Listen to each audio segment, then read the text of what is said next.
Happy weekend po sa lahat. Eto na naman po ulit tayo at kasama ang mga bata.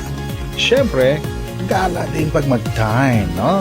Spend some of our time with them, kumbaga. Ngayong araw ay punta muna tayo sa mall.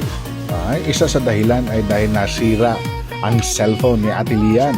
Pinaayos lang recently pero tuluyan ng bumigay at ayaw nang mag-charge. Kaya to the cellphone store ang punta ni Daddy.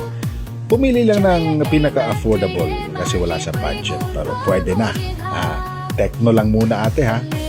Dumaan muna kami sa repair shop ng phone para buhayin saglit ang luma niya para ma-recover ang files at mailipat sa bagong biling phone. At tumuloy na nga kami sa grocery.